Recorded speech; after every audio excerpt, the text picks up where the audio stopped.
은혜 받으실 하나님 말씀은 고린도전서 12장 12절부터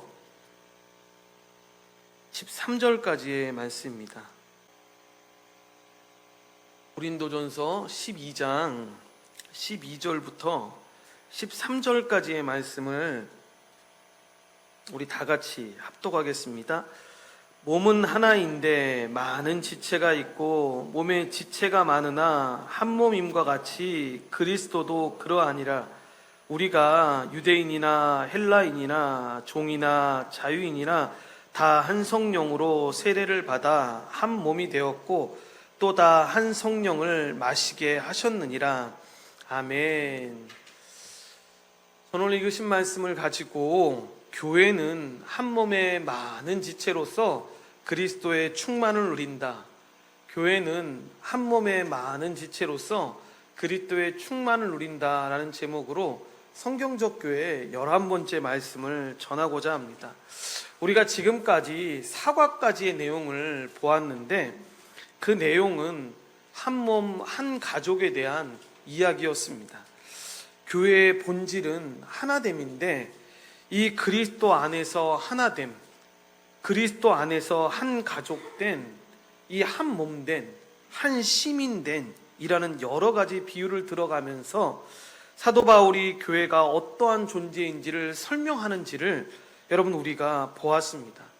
그래서 1가부터 4가까지는 하나라고 하는 그 통일성에 있어서 이 굉장히 많은 시간을 할애해서 이야기했는데 오늘은 한 몸됨을 전제로 하나님께서 우리를 충만하게 살도록 이 은사를 주셨다라는 것에 대해서 한번 살펴보려고 합니다. 5가 제목을 우리 다 같이 한번 읽어보겠습니다. 한 몸 많은 지체로 사는 교회적 삶, 은사와 직분이라고 나옵니다. 여러분, 교회는 그리스도 안에서 부르심을 받은 이 참된 하나님의 백성으로 교회는 그리스도 안에서 하나가 된 존재입니다.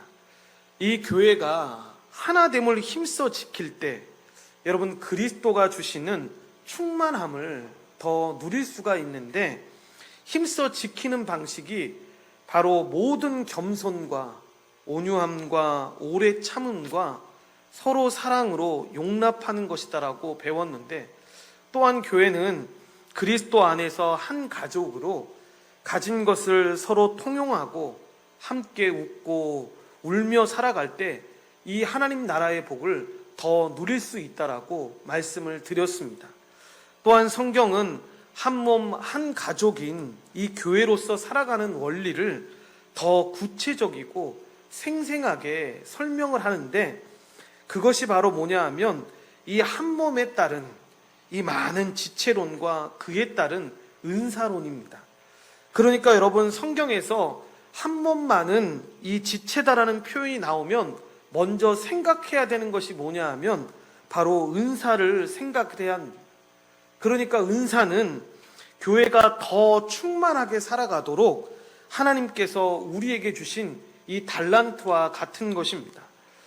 그런데 이 은사에 대해서 여러분 우리나라에서는 너무 극명한 태도를 보이고 있어서 안타까울 때가 많은데 하나는 두 가지의 모습을 보이는데 하나는 장로교회의 태도가 있고 하나는 오순절 교단의 태도가 있습니다.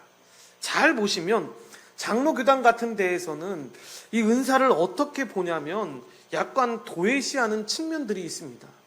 그래서 인사를 약간 터부시하는 경향들이 있는데 왜냐하면 여러분 그동안 방언이라든가 아니면 예언이라고 하는 이 은사들만 너무 부각시키면서 문제들이 생기다 보니까 이 사람들이 은사다라고 하면 이 질에 겁을 먹고 약간 좀 벽을 세워버리는 그런 문제들이 생겼던 것입니다. 반대로 오순절 교단, 그러니까 우리가 속해 있는 이 오순절 교단은 이 은사에 대해서 굉장히 열려 있습니다. 그런데 여러분 그것도 솔직히 우리끼리니까 솔직히 이야기하면 잘 보면 몇 가지 은사에만 열려 있는 것을 우리가 보게 됩니다. 그래서 방언에 대해서 특별히 이 방언에 대해서만 참 많이 열려 있는 것을 보게 되는데 그래서 심지어는 어떤 곳에 가면 아직까지도 방언을 못하면 구원을 못 받았다고 생각할 정도로 잘못되게 인도하는 모습을 보게 되는데, 그래서 방언이라든지 예언이라든지 아니면 이 병 고치는 것 등의 이 몇 가지 은사에만 집중해서 이야기하는 것을 보게 됩니다. 여러분, 여기서 중요한 것은 정말 우리가 극명되게 터부시하는 이런 모습도 문제지만 너무 몇 가지 은사만 부추겨서 내세우는 것도 문제라는 것입니다.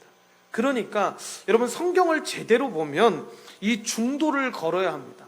너무 터부시하는 것, 잘못됐다라고 말하는 것도 문제지만 몇 가지만 가지고 이것이 전부인 것처럼 말하는 것도 틀렸다라는 것입니다. 우리 주님은 이 한 몸을 이룬 교회의 각 지체들에게 자신이 가진 모든 것을 나눠주셨고, 그것으로 서로 섬기며 주님의 충만에 이르도록 하셨습니다. 이 놀라운 신비와 기적을 여러분 지금부터 우리가 살펴보려고 하는데, 여러분 1강의 제목, 오늘 우리 말씀의 제목인데 우리 다시 한번 읽겠습니다. 교회는 한 몸의 많은 지체로서 그리스도의 충만을 누린다라고 이야기합니다. 한 몸에 많은 지체를 생각해야 하는데, 여러분 한 몸이라고 하는 것은 하나다라는 것입니다. 그래서 이것은 통일성과 다양성을 같이 이야기하는 것인데, 이 1번을 보시면 우리 주 되신 예수 그리스도는 자신의 모든 충만한 것을 교회, 곧 모든 사람에게 충만하게 부어주셨습니다. 여러분, 이 세상에 오셔서 십자가의 사역으로 모든 것을 성취하신 예수 그리스도는 하나님 우편에 앉으신 주님으로서 모든 성도에게 이 은혜를 주셨는데, 즉 은사를 주셨는데, 고린도전서 12장 12절과 에베소서 1장 23절, 4장 6절 말씀을 연이어서 합독하겠습니다. 몸은 하나인데 많은 지체가 있고 몸에 지체가 많으나 한 몸임과 같이 그리스도도 그러하니라. 교회는 그의 몸이니 만물 안에서 만물을 충만하게 하시는 이의 충만함이니라. 우리 각 사람에게 그리스도의 선물의 분량대로 은혜를 주셨나니 라고 이야기합니다. 여러분, 이것은 그리스도께서 자기가 가지고 있는 모든 분깃을 자기의 몸 안에 있는 모든 교회들에게 부어주신 것인데, 그래서 교회가 되는 자라면 여러분 은사를 받지 않는 사람들이 아무도 없다라는 것입니다. 그러니까 내가 그리스도 안에 있습니다 라고 말하는 사람들은 모두가 다 이 은사를 갖고 있는 것인데, 여러분 은사 없는 사람은 아무도 없다라는 것입니다. 그런데 여러분, 여기서 우리가 생각해 봐야 될 것이, 여러분 은사를 왜 주신 것입니까? 하나님께서 지체를 위해서 자기의 은사를 쓰라고 주신 것인데, 그러니까 한마디로 섬기라고, 다른 사람 섬기라고 은사를 주신 것입니다. 그 은사 가지고 자기 자랑하라고 주신 것이 아니라 연약하고 약한 사람들 위해서 쓰라고 그 은사를 주신 것입니다. 그래서 은사는 어떻게 보면 달란트라고 이야기도 하고 재능이라고도 이야기를 하는데, 그래서 은사는 자기가 좀 할 수 있는 것들, 그래서 할 때 즐거운 것일 수도 있고, 또 남들을 위해서 챙기다 보면 그 은사를 발견하게 되는 경우들을 우리가 보게 됩니다. 여러분, 이 내용은 다음 주에 우리가 은사 파트를 공부할 텐데, 여러분이 갖고 있는 것이 무엇인지를 그때 한번 생각해 보시길 바랍니다. 여러분, 지금 중요한 것은 은사는 섬기다 보면 발견할 수 있다라는 것으로, 그러니까 교회를 떠나서는 이 은사를 생각할 수가 없다라는 것입니다. 그러니까 교회로서 살아가는 것을 모르는 사람이 은사를 가지고 자랑한다라는 건 여러분 어불성설처럼 있을 수도 없는 얘기라는 것입니다. 교회는 그리스도의 몸으로, 그렇기 때문에 교회 대신 예수님은 당신과 연결되어 있는 교회를 자신의 충만함으로 그 교회를 충만하게 하시는데, 즉 그리스도는 교회에 이 은혜의 선물로 자기 자신을 주시는 것입니다. 여러분, 두 번째, 예수 그리스도가 주시는 선물은 하나님과 성령님의 선물이기도 한데, 그러니까 우리가 받은 은사는 성삼위 하나님께서, 즉 성부와 성자와 성령 하나님이 우리에게 주신 선물이다라고 이야기할 수가 있습니다. 이것을 한 가지씩 살펴보면, 하나님은 처음 창조 때부터 이 하나님의 충만함으로 온 세상을 복되게 하셨는데, 타락한 이후에도 하나님은 그의 아들 예수 그리스도를 통해서 이 복 주시는 일을 지금까지도 계속하고 계십니다. 그래서 그리스도의 것은 그의 아버지의 것이며, 이 그리스도의 선물은 하나님의 선물인 것입니다.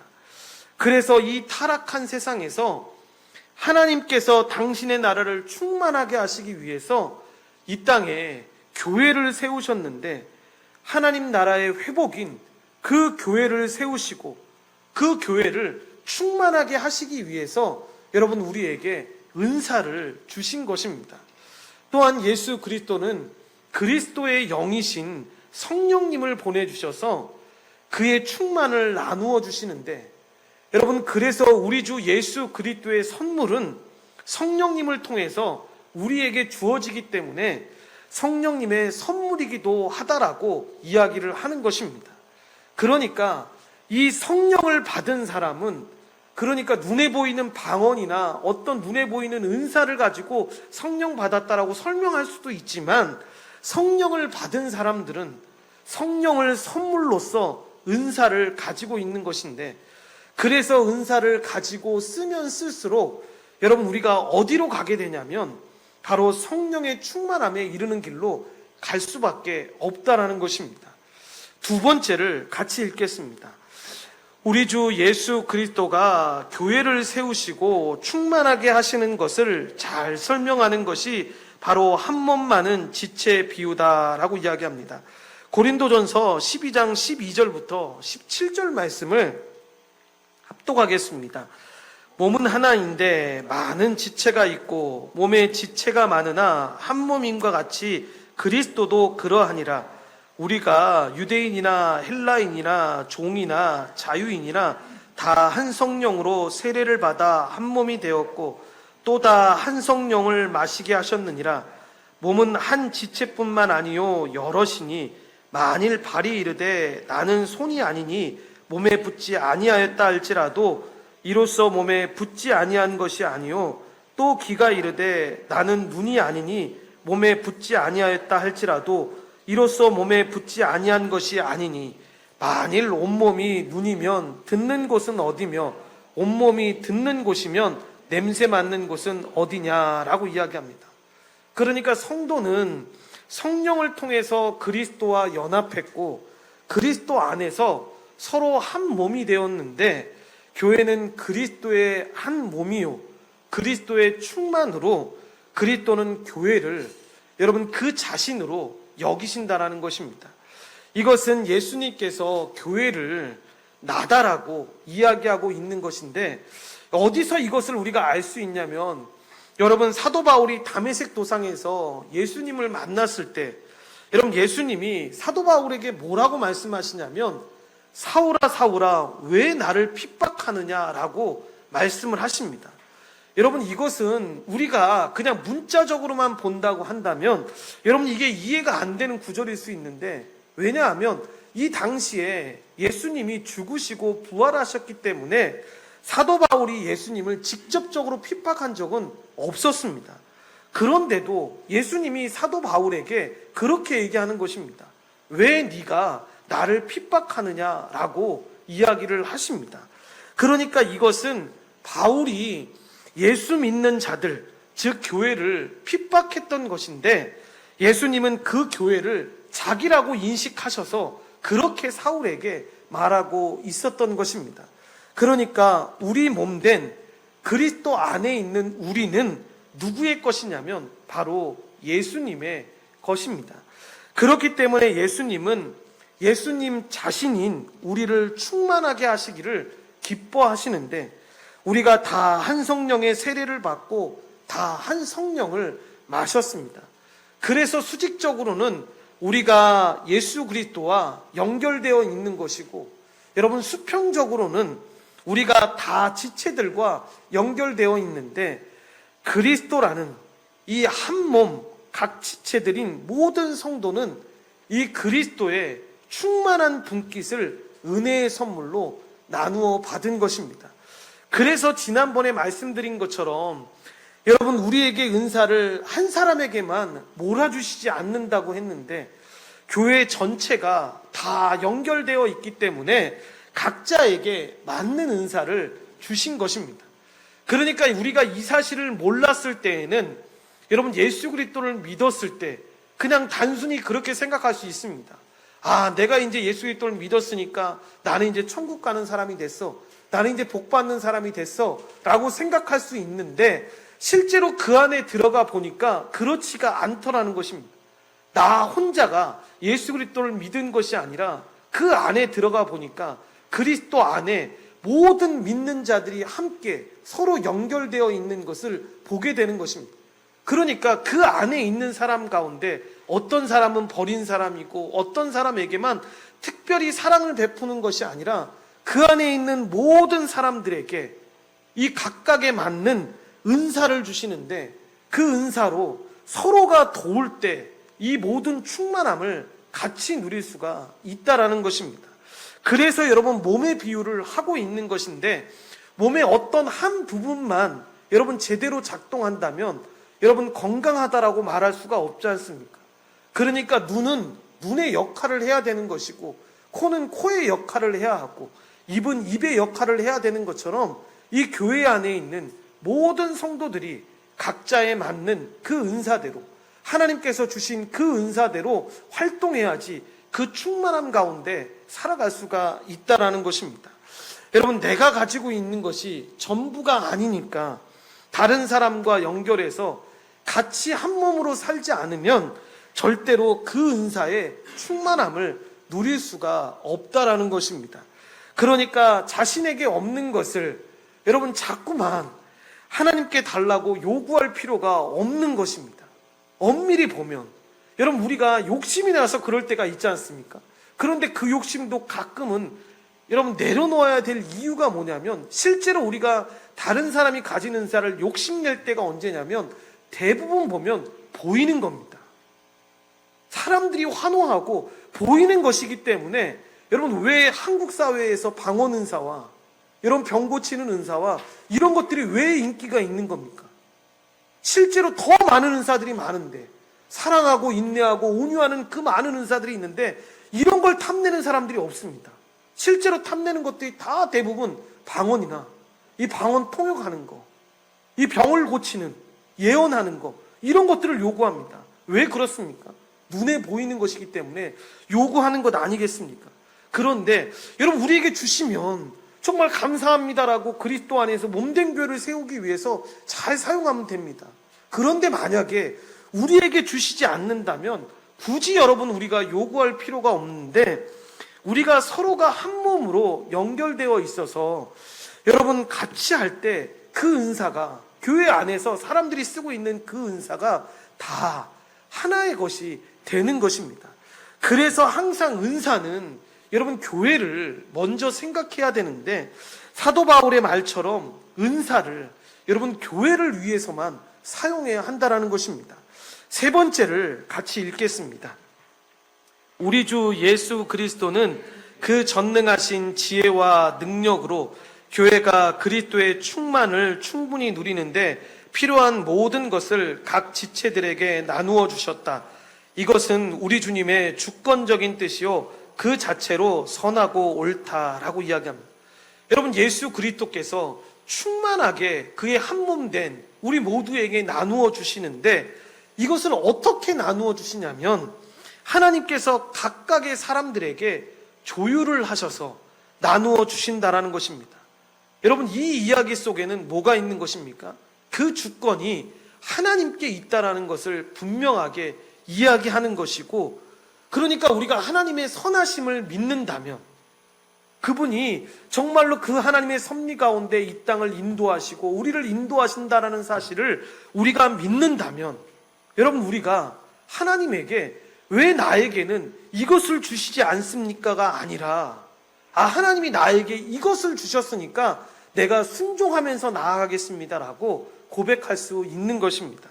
결국 이 일은 교회의 주가 되신 예수 그리스도가 주권적으로 행하신 일로, 이것은 하나님의 뜻인데 이 성령님께서 그 뜻대로 각 사람들에게, 각자에게 나눠주신 것입니다.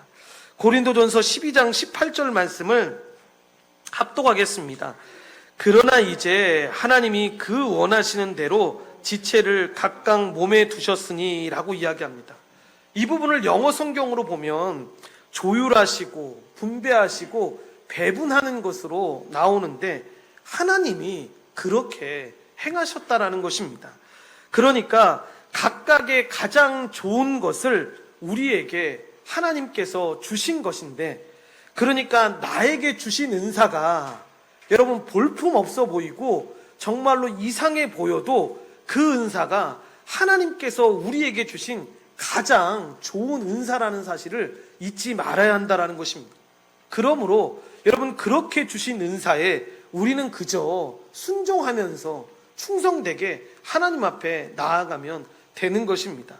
또한 우리는 교회가 한 몸이고 모든 성도들이 여러분 그 몸의 각 지체가 된다는 것은 삼위 하나님의 뜻이기에 항상 옳다라는 생각을 해야 되는데, 하나님이 몸을 고르게 하셨기에 여러분 당연히 몸에는 분쟁이 없습니다. 주인이신 예수 그리스도가 그 몸을 고르게 하시기에 그 몸 안에는 분쟁이 있을 수가 없다라는 것입니다. 그리고 모든 지체가 서로 충분히 돌볼 수 있도록 하셨다라는 것입니다. 그러니까 할 수 없는 일을 우리에게 맡기신 것이 아니라 충분히 할 수 있는 힘을 우리에게 주시고 그렇게 하셨다라는 것입니다.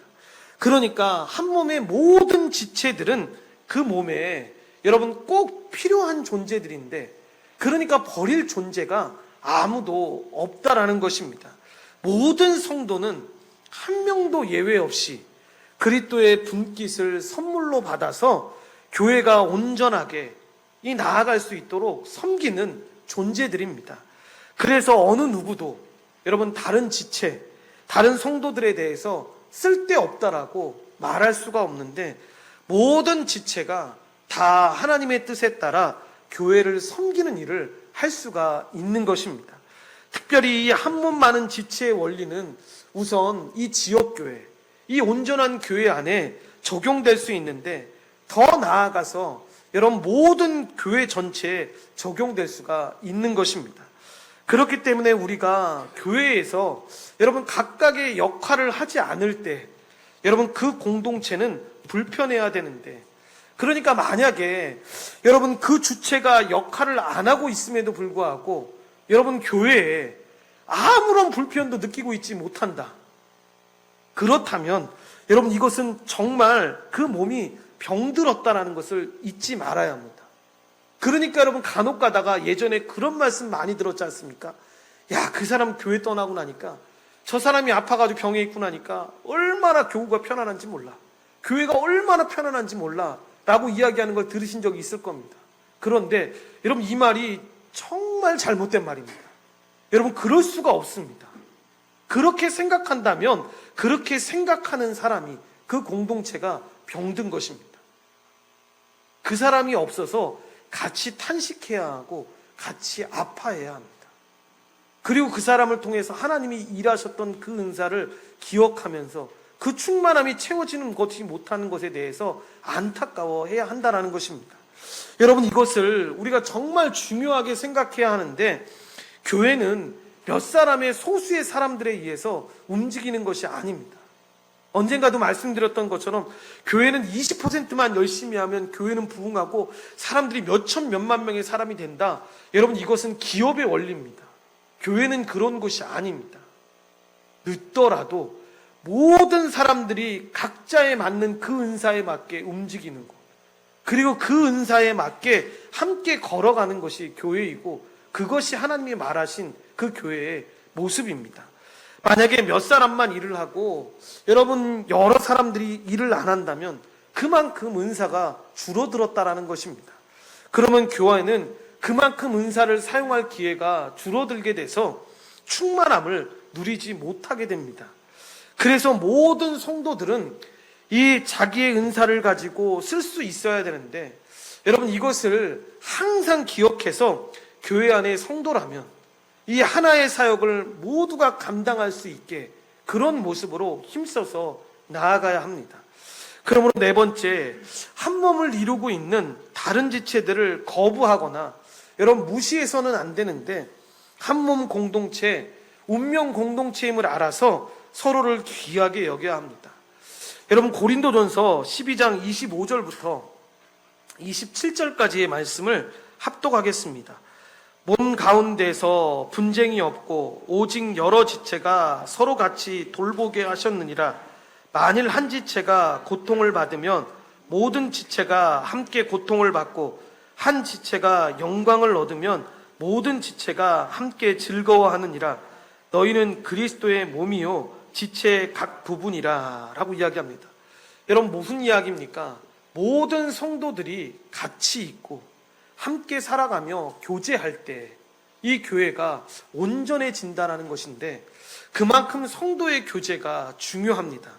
그래서 우리가 일반적인 동아리나 이 모임에서 하는 것처럼 하면 절대로 안 되는데, 성도 간의 교제는 여러분 쉽게 말하면 자기가 가지고 있는 그 은사를 가지고 같이 그 공동체 안에서 서로를 세우기 위해서 쓰는 것입니다. 그래서 사도신경에서 이 성도의 교제가 믿음의 대상이 된다는 걸 잘 생각해야 되는데, 그래서 자기의 은사를 힘껏 사용해서 옆에 있는 지체들을 온전하게 세우는 것, 그것이 바로 바른 성도의 교제인 것입니다. 그래서 우리가 누군가와 대화를 하거나 누군가와 같이 교제를 할 때, 여러분 이 성도의 교제를 제대로 하면 여러분 우리가 알게 되는 겁니다. 아, 이 사람에게 필요는 무엇일까? 정말 이 사람에게 내가 무엇을 도와주면 참 좋을까라는 생각을 계속하는 이유가 바로 여기에 있는 것입니다. 우리는 한 몸이기 때문에 여러분 한 지체가 고통을 받으면 모든 지체가 함께 고통을 받는 것이고, 여러분 한 지체가 영광을 받으면 모든 지체가 함께 즐거워하는 것인데, 여러분 이렇게 모든 성도는 여러분 서로 한 몸을 이루고 서로 연결되어 있습니다. 여러분 이런 말들이 굉장히 어려울 수 있고 먼 나라의 이야기처럼 들릴 수도 있다고 생각합니다. 제가 이 내용을 곰곰이 살펴보다가 요즘 같은 코로나 시대에는 더 하겠다라는 생각을 했습니다. 그래서 마스크를 쓸 수밖에 없고, 교회 안에서도 교제가 전혀 이루어지지 않는 상황에서 이런 삶이 어떻게 가능할까? 그래서 정말로 걱정되는 게, 우리는 그래도 아주 어릴 적 예수 그리스도의 은혜로 교회 안에서 그런 모습을 본 적도 있지만, 실제로 여러분 우리나라 사람들이 여러분 그런 거 경험하시지 않았습니까? 저도 어릴 때 그랬던 것 같은데, 예수 믿지 않는 사람들도요, 정말 착한 사람들이 변화되지 않았을 때에도 어땠습니까? 여러분 지금 같으면 꿈도 못 꾸는 건데, 부모님이 어디 갈 때 그냥 그렇게 얘기하고 갑니다. 오늘 저녁은 옆집 가서 밥 먹으라고. 그럼 저는 얘기를 했는 줄 알았습니다. 가보면 아줌마가 왜 왔냐고 합니다. 오늘 엄마가 여기서 밥 먹으라고 하는데요. 그런데 아줌마가 요즘 같으면 여러분 미쳤다고 쫓아내지 않겠습니까? 이런 정신 나간 놈 어디 우리 집에 들어와서 밥을 먹으려고 해? 근데 아줌마가 뭐라 그러냐면 들어와 와서 같이 밥 먹자, 이렇게 얘기하던 시대를 우리는 살았습니다. 그런데 여러분 잘 생각해 보시면 우리 자녀들, 특별히 우리 지훈이나 우리 병준이 같은 세대들은 초등학교를 입학할 때부터 마스크를 쓰고 입학을 해서 친구들하고 제대로 대화조차도 못한 세대들 아닙니까? 그러니까 이런 말씀들을 나누면 이 자녀들이 얼마나 황당해 하겠습니까? 무슨 소리야? 교회 가서 그냥 헌금 드리고 예배 잘 드리고 나만 구원받으면 그만인 거지, 뭘 교회 안에 있는 사람들이 한 몸이고 한 공동체이고 그 안에서 어떻게 저 사람이 슬픈 일을 당했는데 나도 막 탄식하고 슬퍼해? 저 사람이 좋아할 일이 생기니까 내일처럼 정말 기뻐해? 어떻게 그런 일이 있을 수가 있어? 여러분 그렇지 않습니다. 예수 그리스도가 아닌 그때에도, 사람들이 여러분 좋은 사람이 모였을 때에도 그랬습니다. 그런데 우리가 이 모습들을 다 잊고 살아가니까 여러분 이런 말씀을 전하면 사람들이 너무 황당해하고 어떻게 2022년에 그런 일들이 있을 수 있냐라고 이야기합니다. 여러분, 그렇지 않다는 말씀은 시대하고 환경하고 상관이 없다라는 겁니다. 그래서 여러분, 이 교회됨을 분명하게 깨달았을 때 이 한몸됨에 대해서 이렇게 사과까지의 내용들을 우리가 분명히 깨닫고 그렇게 걸어가게 됐을 때 여러분, 사도행전에 어떻게 초대교회의 모습이 나옵니까? 그러니까 사람들이 경악하는 겁니다. 어떻게 저럴 수가 있어? 자기 먹고 살기도 바쁜데 예수 믿는 것 때문에 저렇게 핍박을 당하고 있는데도 어떻게 이웃에 있는 과부들을, 저렇게 이웃에 있는 가난한 사람들을 위해서 자기의 물건을 팔고 그들을 위해서 어떻게 저렇게 살 수가 있어? 라고 해서 그들이 경악하고 칭송하면서 예수 그리스도를 믿게 되는 그 놀라운 역사가 일어나게 되는 이유가 바로 여기에 있는 것입니다. 이렇게 여러분, 모든 성도가 한 몸으로 하나로 연결되어 있다는 것을 기억해야 되는데, 이 돈튼이라는 사람이 이야기한 것처럼 엄밀히 말해 그리스도의 몸에는 개별적인 이 고통이란 존재하지 않는 것입니다. 몸 전체에 한 생명이 있을 뿐이므로 모든 것이 공유되는 것입니다. 그러니까 그리스도께서 교회의 머리가 되시고 그 안에 우리가 모든 것이 있다면 한 생명만 있는 것이니까 모든 것이 공유되는 겁니다. 그래서 따라서 한 교인에게 행한 잘못은 그 한 사람에게만 잘못한 것이 아니라 그리스도에게 행한 잘못이다라고 이야기를 하는 이유가 바로 여기에 있는 것입니다. 왜냐하면 우리가 몸 전체이기 때문에, 그러니까 한 사람에게 잘못했다라고 하는 것은 그에게뿐만 아니라 전체에게, 특별히 이것을 교회에다 한 것으로 이야기할 수가 있는 것입니다. 특별히 이런 죄가 여러분 어떤 죄냐면 한 몸을 깨는 것, 그러니까 갈등이나 분열 같은 것들로, 여러분 이런 것들은 개인에게 하는 것이 아니라 전체에게 하는 것입니다. 예수님께서 그래서 이러한 행위에 대해서 자기의 몸을 찢는 것이다라고 이야기할 때 내 몸을 찢는다라고 이야기를 합니다. 그러니까 이것은 한 개인에게 하는 게 아니라 전체에게 하는 것입니다. 그러니까 교회에서 여러분, 이 분쟁에 있는 교회라든가 어려움을 당하고 교회 가서 계속 험당하고 있는 사람들에게 여러분 이 말씀을 꼭 가르쳐줘야 합니다. 목사님 그냥 했던 말로 그냥 했던 건데요. 그런 증거가 있습니까? 그 사람이 정말로 그렇게 했어요? 그 사람이 그렇게 진짜 상처를 줬습니까? 라고 말할 때, 정말로 그렇게 했어요 할 때, 목사님 그냥 한 얘기 갖고 뭘 그렇게 열을 내시면서 얘기하시냐고. 그럴 수도 있는 거지. 그렇지 않다는 것입니다. 그렇게 하는 모든 행위가 그 사람에게 하는 것이 아니라 교회에게 하는 것이기에, 모두가 한 몸에게 하는 것이기에 조심해야 한다는 것입니다. 그리고 하지 말아야 한다는 것입니다. 그래서 참된 교회, 성숙한 교회일수록 성도 상호 간의 이 공감의 민감성이 더 커지게 되는데, 좀 더 적용적으로 이해하면 한 성도가 여러분 자신의 은사를 잘 활용해서 섬기지 않으면 교회 전체가 그만큼 부족해서 여러분 고통을 받게 되고, 한 성도가 이와 반대로 자신의 은사를 풍성하게 사용해서 섬기게 되면 교회는 그만큼 풍성해지고 부요해진다라는 것을 이야기하고 있는 것입니다. 그래서 여러분, 우리 안에 있는 이 은사를 우리가 잘 쓸 줄 알아야 되는데, 그랬을 때 여러분 나만 풍성해지고 충만해지는 것이 아니라 교회 전체가 풍성해지는 것을 보게 되는 것입니다.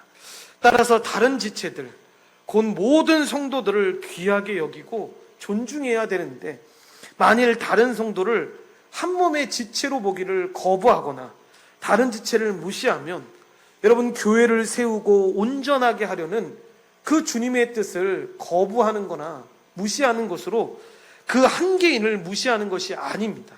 여러분 무서움을 느끼셔야 되는데, 그 주체가 하나님의 형상이기도 하고 그리스도의 몸이기 때문에 여러분 그 사람을 무시하는 것은 그 한 사람을 무시하는 것이 아니라 예수님을 무시한다라는 것을 분명히 알아서 여러분 하지 말아야 합니다.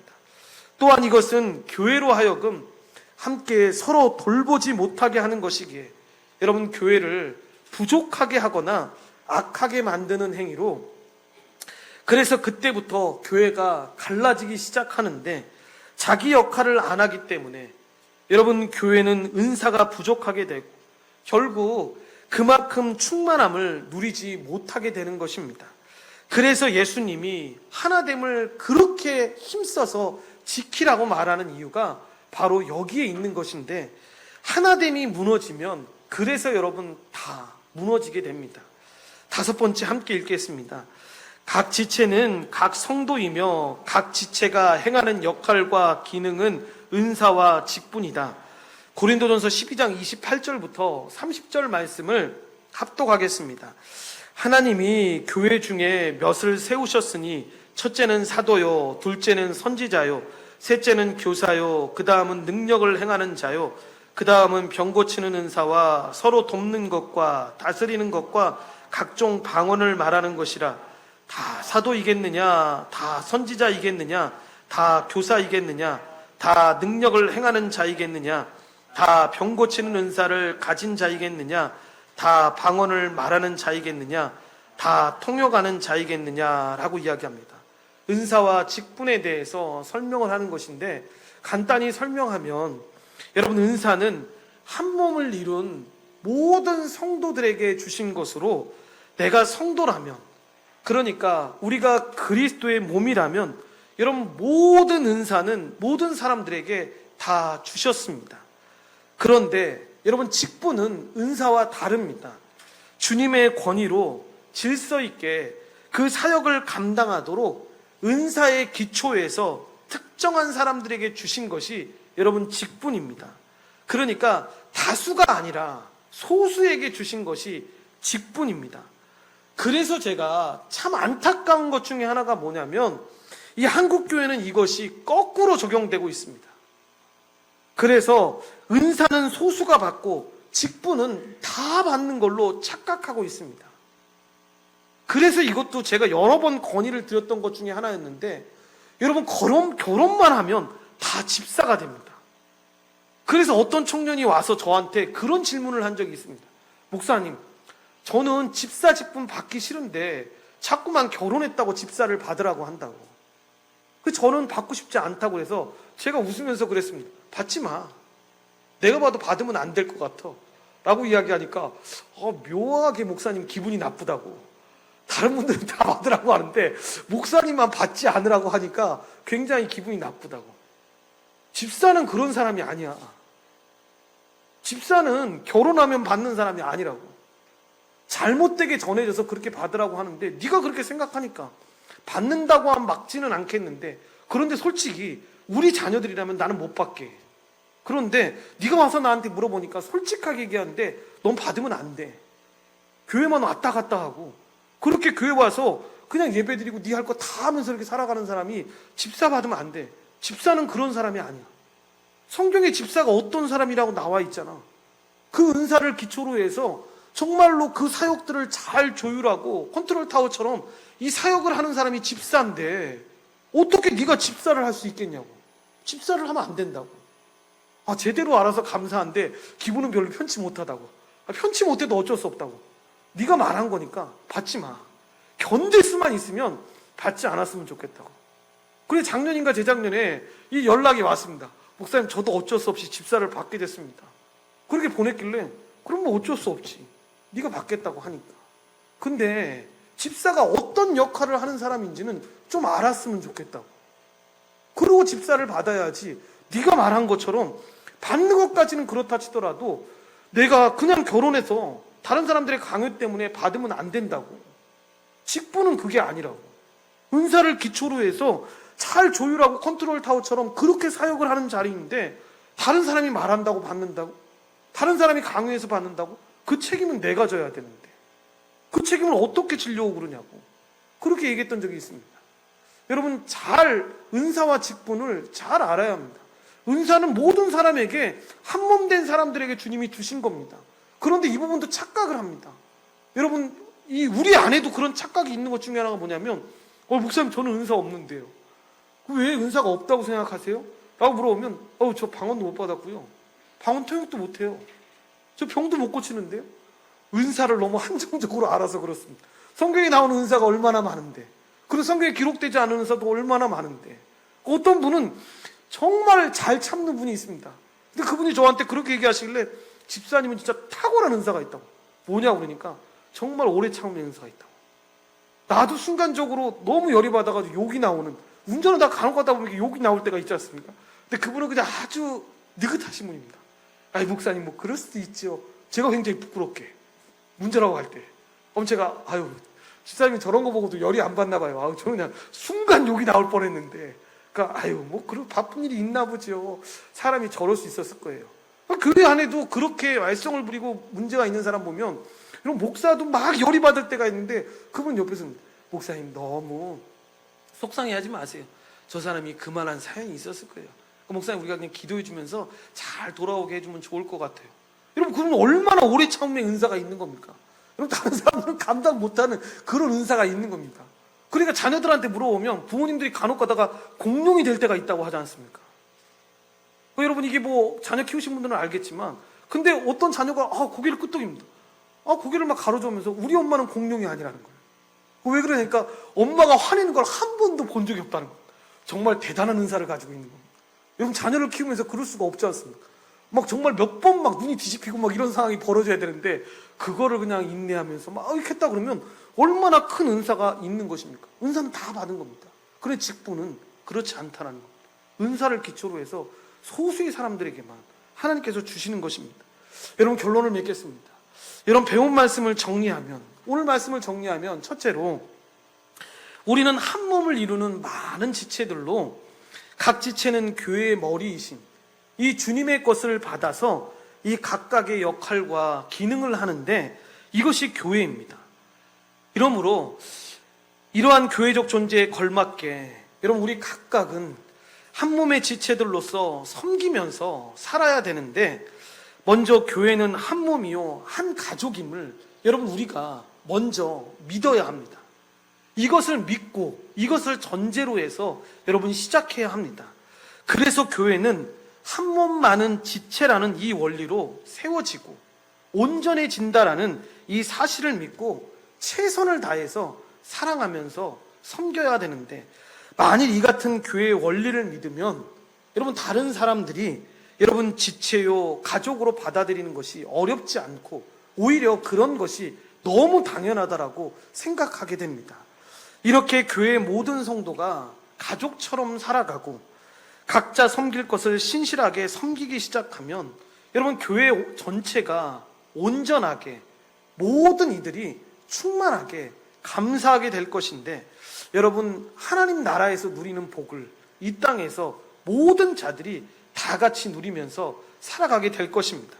그러므로 힘써서 우리 모두가 여러분 그렇게 살아야 되는데, 우리 전체가 그렇게 섬길 때 그리스도의 충만이 여러분 임하는 것입니다. 그런데 그렇지 않고 여러분 우리가 서로 분열하고 싸우기 시작하면 한 몸인 교회도 온전하지 못하고 성도 개개인도 부족함으로 인해서 쇠하여지게 될 것입니다. 그래서 성령이 하나 되게 하신 것을 우리가 힘써서 지켜야 되는데, 우리 각자는 모든 성도의 다양한 섬김으로, 그러니까 그들이 가지고 있는 그 은사들을 가지고 섬길 때 여러분 온전해집니다.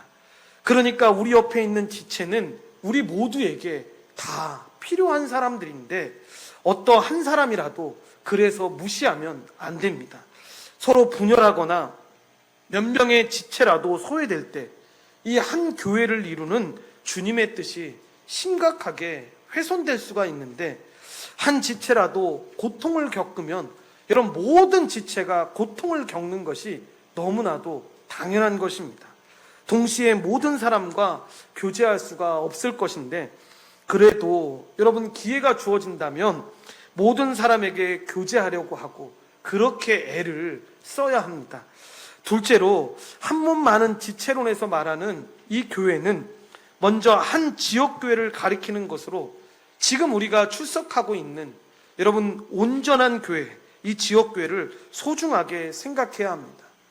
그래서 한 지역교회는, 즉 온전한 교회는 이 한 몸 한 가족의 원리에 따라서 서로 교제하면서 섬기면서 살아가야 되는데, 한 지역교회가 이 하나님 나라의 복과 그리스도의 충만을 누리는 기본적인 단위로 그 다음에 교회들 간의 연합과 교제가 이루어져야 합니다. 그래서 여러분, 한 교회 안에서, 지역교회 안에서 서로 아름답게 교제를 이루고 그 안에서만 끝나는 것이 아니라 이 밖에 나가서 함께 모든 교회들과 이 성경적 교회를 꿈꾸면서 같이 걸어갈 수가 있어야 합니다. 또한 자신이 섬기는 이 지역교회의 모든 지체들을 잘 알아서 이 성도의 교제를 나눠야 되는데, 여러분, 교제가 없으면 교회가 아닙니다. 실제로 보면. 그러니까 나는 그냥 교회 가서 사람들하고 교제하지 않고 그냥 예배만 드리고 그냥 올 거야 라고 말하면, 여러분, 이것은 심각하게 이 자신의 존재됨을 분명히 알지 못하기 때문에, 그 하나됨의 충만한 역사를 깨닫지 못했기 때문에 그렇게 말하는 것이지, 그렇게 살아갈 수가 없다라는 것입니다. 물론 이것은 여러분, 한 지역교회 안에 있는 모든 사람들이 동일하게 다 친밀한 것을 의미하는 것은 아닙니다. 적어도 그런데 모든 사람들이 함께 사랑하면서 함께 짐을 질 수 있는 그 관계가 형성되어야 한다는 것입니다. 그래서 누군가가 아픈 일을 당하고 누군가가 곤란한 일에 처했을 때 여러분, 서로가 힘을 합쳐서 함께 걸어가는 일들을 경험해야 한다는 것입니다. 성도의 교제란 한 지역교회에서 사랑의 감정으로 함께 살아가고 이 서로의 은사로 서로가 온전하도록 섬기며 함께 교회의 사명을 이루어가는 교제로, 그래서 이것은 여러분 평소에는 잘 모릅니다. 그런데 이것을 우리가 극명하게 잘 깨달을 때가 어떤 때냐면, 한 지체가 어려운 일을 당했을 때 그 교회의 모든 성도가 책임감을 가지고 이 도우려는 마음이 있는가를 보면 알 수가 있습니다. 그래서 저는 이거 생각할 때마다, 제가 그분하고 개인적으로 교제를 해보진 않았지만 제가 언젠가도 이야기했던 것처럼, 제가 신학교를 다닐 때 저희 학과하고 옆에 이제 저희 사모님이 나온 사회복지학과 두 학과가 있었는데, 참 여러분, 더 성경적인 과는 신학과가 아니라 사회복지학과였습니다. 그러니까 여러분, 일반적으로 장학금을, 여러분 학교를 열심히 다니다가 장학금을 받지 않습니까? 얼마나 저도 이 성경적인 삶을, 교회적 삶을 살지 못했냐면, 아내가 장학금을 1등을 해서 받았는데, 분명 1등을 하면 전액 장학금을 받아야 되는데 전액 장학금을 못 받고, 그때 제 기억에 50%인가 70%밖에 못 받는 겁니다.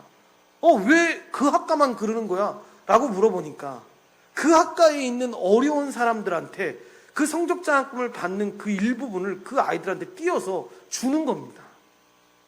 여러분, 이게, 여러분, 저는 성경적 교회적 삶을 그때 살지 않을 때였으니까 이해가 안 됐습니다. 그리고 왜 임의적으로 그것을 뺏어가서 걔네들한테 그걸 줘? 라고 생각을 했습니다. 그런데 그렇지 않다는 것입니다. 제가 성경적 교회론을 살펴보면 살펴볼수록 그 교수님이 참 대단했던 것 같습니다. 오히려 신학교 교수보다 나았습니다. 그렇게 그 학과 안에서 서로 한몸됨을 누리고 함께 걸어가는 것을 학생 시절부터 가르쳤던 겁니다. 밖에 나가서 정말 어려운 사람들, 힘든 사람들 도와야 되는데, 이 학교 안에서 이것을 실천하지 못하면서 어떻게 밖에 나가서 그것을 실천할 수 있겠냐는 겁니다. 여러분, 우리가 이 사실을 분명히 알아야 되는 것 중에 하나가 뭐냐면, 이 성도의 교제가 그래서 실질적으로 우리 안에도 이루어질 수 있도록 여러분, 권위와 이 책임을 가진 직분자들이, 함께하는 교회로서 살아가는 모든 사람들이 이렇게 더 하나님의 은혜 가운데 살아가는 방법을 깨달아야 합니다. 그래서 우리가 지금은 그런 일들이 발생하지 않지만, 여러분, 간혹 가다가 우리가 여러분 너무 황망한 일을 당할 때가 있지 않습니까? 정말로 회복할 수 없는 일들을 당할 때 여러분, 교회로서 같이 도와주고 같이 그들을 세워줄 수 있는 방법들을 잘 생각할 수가 있어야 합니다. 우리가 섬기고 있는 이 온전한 교회를 잘 생각해 봐야 하는데, 우리 주님이 여러분, 우리에게, 여러분, 그들 모두가, 여러분 모두가 필요해서 함께 한 지역교회를 이루게 하셨다라는 것을 믿을 때, 여러분, 성령님께서 사랑하게 하시며 이 섬길 마음을 주실 것입니다. 그리고 모든 회원을 다 소중하고 필요한 존재로 생각하고 사랑하는 것이 주님의 뜻에 순종하며 따르는 것으로, 교회에 사람의 수가 많아졌을 때에는 여러분, 소그룹으로라도 여러분 서로 깊이 연결되어서 서로 섬기고 돌보는 그 공동체를 이룰 필요가 있는데, 그래서 한 교회로 살아가는 그 교회 회원이 어떻게 되어지는가가 중요한 이유가 바로 여기에 있는 것입니다. 그래서 여러분 2년이 넘는 시간 동안을 우리가 여러분 세상의 어떤 기업적인 기준으로 본다면 전도를 어떻게 해야 됩니다. 여러분 나가서 어떻게 살아야지 돈 많이 벌 수 있고 어떻게 하면 세상에서 성공자로 살아갈 수 있습니다. 이런 말씀 전하지 않고 처음부터 계속 우리가 이 근본적인 것을 계속 살펴보는 이유 중에 하나가 뭐냐면, 한 가족이 어떻게 되어서 한 가족이 되고 그 한 가족으로 어떻게 살아가야 되는지가 분명하지 않으면 여러분 사회에서 어떤 사람들이 모이는 공동체와 다를 바가 없기 때문에 그렇습니다. 여러분 교회 안에서 한 가족으로 살아간다는 건 교회를 한 몸 한 가족으로 알아서 이 서로가 하나로 연결되어 있는 지체로서 섬기며 살아갈 것을 맹세하는 사람들입니다. 내가 그렇게 살겠습니다. 이 사람을 내가 가족으로 받아들이고 이 사람을 받아들이겠습니다 라고 고백하는 겁니다. 그래서 교회는 언약 공동체입니다. 그래서 여러분 교회 안에서 이 사람을 받아들일 때 여러분 이 사람만 서약을 하는 게 아닙니다. 내가 이 교회 안에서 한 가족으로 이렇게 살겠습니다 라고 서약하는 게 아니라 그 뒤에 모든 사람들이 일어나서 같이 하는 겁니다. 내가 이 사람을 가족으로 받겠습니다. 그리고 가족으로 함께 살아가겠습니다 라고 이야기를 하는 것입니다. 그래서 한 교회이면서도 서로 한 몸의 지체들로 여기지 않는다거나 섬기지 않는 그 의무를 갖지 않는다고 생각할 때 여러분 그 사람은 그 한 몸 된 교회라고 말할 수가 없다라는 것입니다.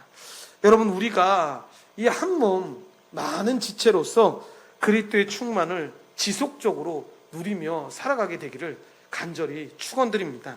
기도하시겠습니다. 하나님 감사합니다. 우리 모두가 이 한 몸 많은 지체로서 그리스도의 충만을 지속적으로 누리는 존재가 되기를 소망합니다. 그렇게 주님이 만드셨습니다. 하나님 그렇게 우리가 살아갈 수 있도록 힘써서 그 발걸음 멈추지 아니하고 주님 앞에 나아갈 수 있도록 주여 도우시고 인도하여 주시옵소서.